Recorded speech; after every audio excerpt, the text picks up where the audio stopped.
Bom dia meus amores, tudo bem por aí? Por aqui tudo bem, chovendo bastante, graças a Deus, né? Chuva sempre renova e traz vida, lavando aí as águas nos nossos corações da terra, limpando.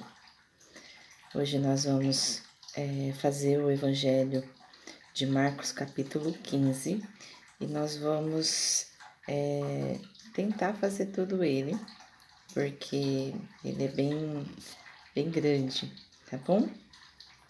Nesse capítulo nós vamos acompanhar os momentos mais dolorosos da missão de Jesus. Ele é julgado injustamente, condenado, humilhado e crucificado e sepultado. Mesmo diante da violência, da rejeição e da dor, Jesus permanece fiel ao propósito que o Pai lhe confiou. A cruz não representa o fim da esperança, ela revela a profundidade do amor de Deus pela humanidade. Oremos. Pai amado, gratidão porque por meio de Jesus conhecemos o verdadeiro significado do amor e da entrega.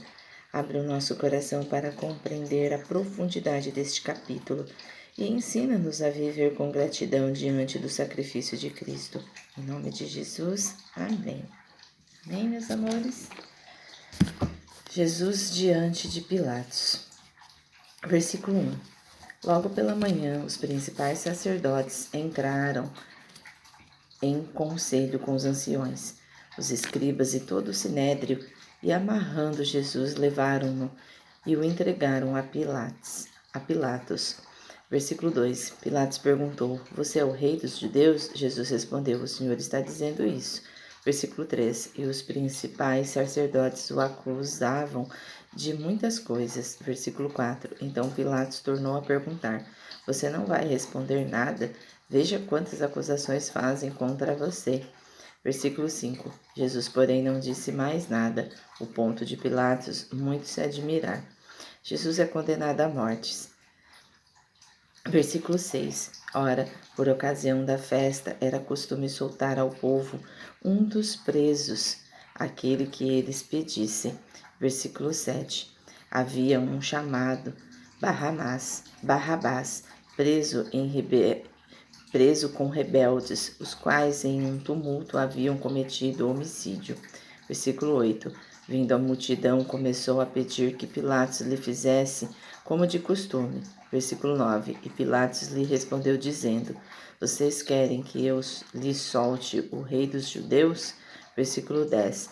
Pois eles bem percebiam que era por inveja que os principais sacerdotes lhe haviam entregado Jesus. Versículo 11. Mas os principais sacerdotes incitaram a multidão no sentido de que eles soltassem, de preferência, Barrabás. Versículo 12. E Pilatos lhe perguntou: O que então vocês querem que eu faça com este a quem vocês chamam de rei dos judeus? Isso também está em Atos 3,14. Versículo 13. Eles gritaram: Crucifique-o. Versículo 14. Mas Pilatos lhe disse que mal fez ele. Porém, eles gritavam cada vez mais: Crucifiquem-o. Versículo 15. Então Pilatos, querendo contentar a multidão, lhe soltou Barrabás. E depois de mandar açoitar Jesus, entregou-o para ser crucificado. Os soldados zombam de Jesus. Versículo 16. Então os soldados levaram Jesus para dentro do palácio, que é o pretório, e reuniram toda a tropa. Versículo 17. Vestiram Jesus com um manto púrpura e tecendo com uma coroa de espinho, e puseram na cabeça dele. Versículo 18. E o saudavam, dizendo: Salve o rei dos judeus. Versículo 19. Batiam na cabeça dele com um caniço, cuspiam nele e, pondo-se de joelhos, o adoravam. Versículo 20. Depois de terem zombado dele, tiraram-lhe o manto púrpura e o vestiram com as suas próprias roupas. Então conduziram Jesus para fora, a fim de o crucificarem. A crucificação de Jesus. Versículo 21.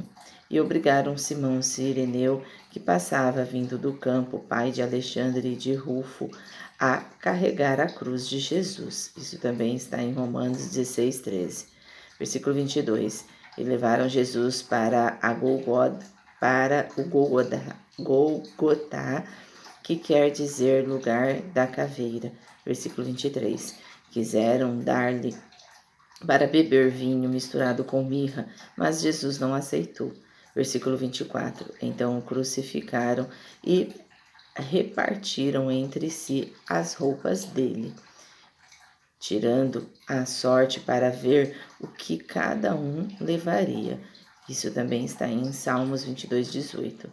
Versículo 25. Era 9 horas da manhã quando o crucificaram.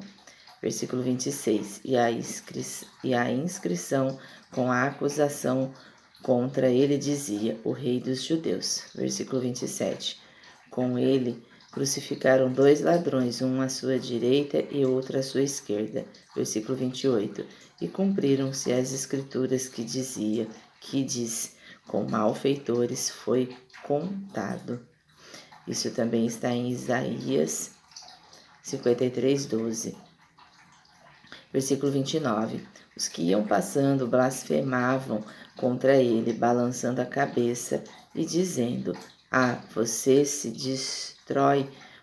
você que destrói o santuário e em 3 dias o reedifica, salve-se a si mesmo, descendo da cruz. Isso também se encontra em Salmos 22, 7, 109, 25 e também Marcos 14, 58 e João 2, 19.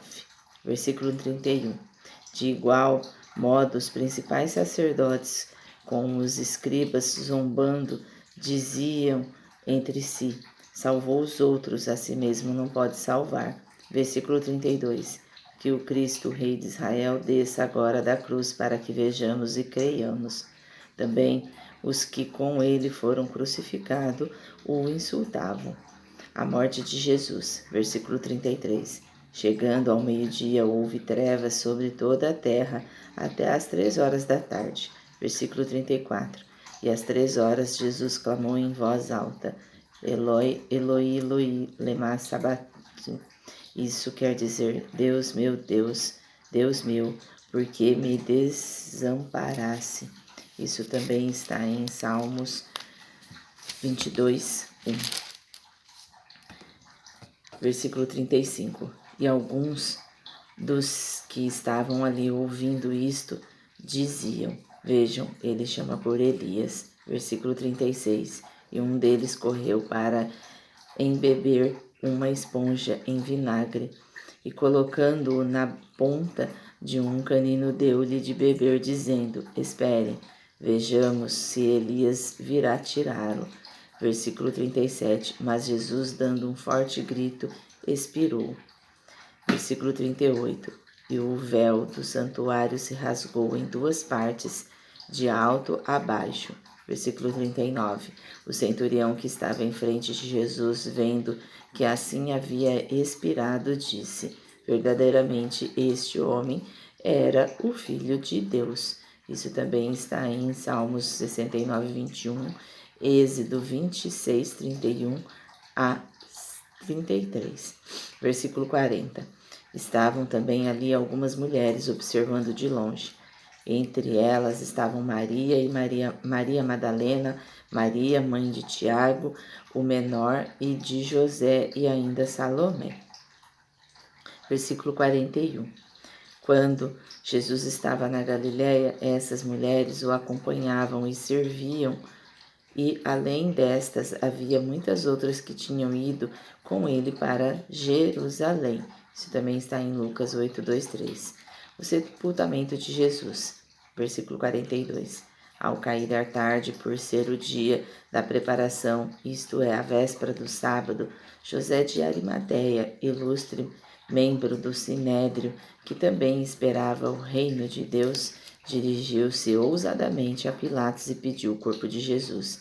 Versículo 44. Mas Pilatos admirou-se de que ele já tivesse morrido, e tendo chamado o centurião, perguntou-lhe se havia muito que Jesus tinha morrido. Versículo 45. Após certificar-se pela informação do comandante, cedeu o corpo a José. Versículo 46. Este, baixando o corpo da cruz, envolvendo-o num lençol que tinha comprado, e o depositou num túmulo que tinha sido aberto numa rocha, e rolou uma pedra para a entrada do túmulo. Versículo 47. Maria Madalena e Maria, mãe de José, observavam onde ele foi posto. E a gente encerra esse capítulo hoje e amanhã a gente faz as notas explicativas desse capítulo. Analogia.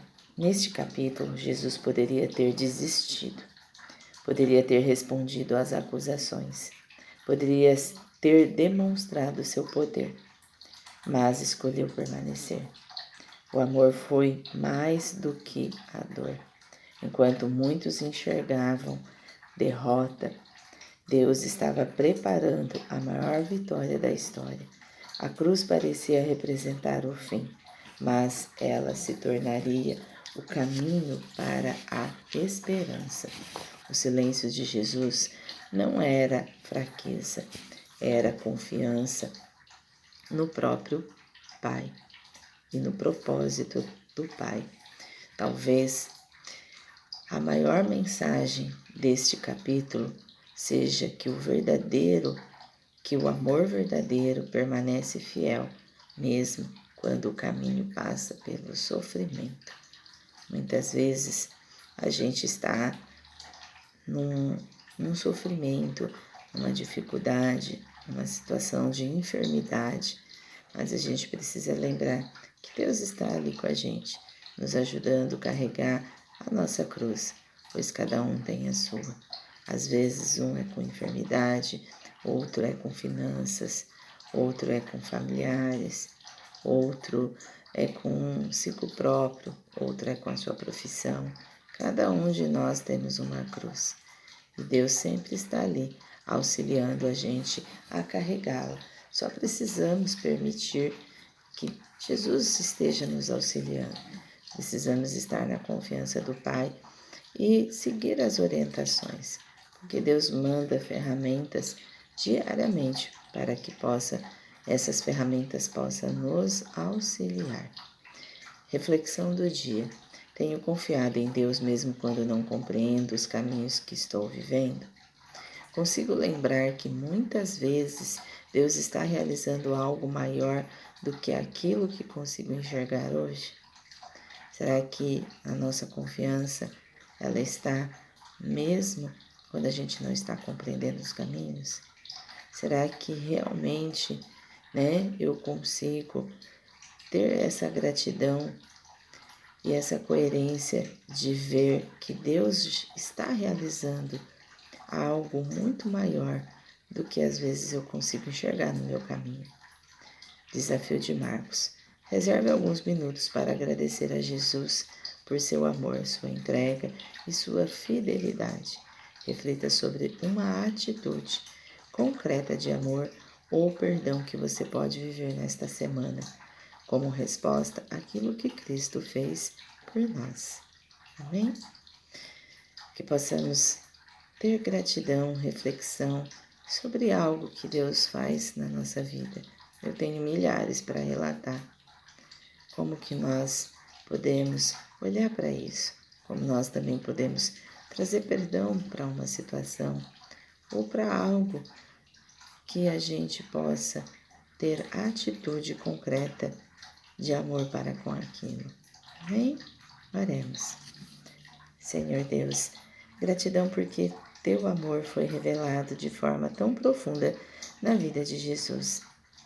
Que eu nunca me esqueça do valor da cruz e que minha vida seja uma resposta de amor, gratidão e fidelidade à tua vontade.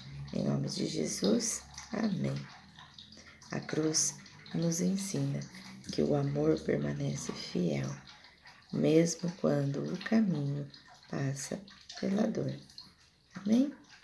E a gente está já indo para o nosso último capítulo desse evangelho. O Evangelho de Marcos, ele começou de uma forma muito natural e acabou se transformando nas sementes de Marco. Então, a gente vai depois escrever um livreto sobre as sementes de Marco, fazendo aí reflexões nesse caminho tão lindo que foi os ensinamentos a gente seguir praticando com propósito, com constância e nos ensinando a ter atitudes. Marcos nos ensina a ter atitudes perante aos conhecimentos. Um ótimo dia, um ótimo sábado e até amanhã.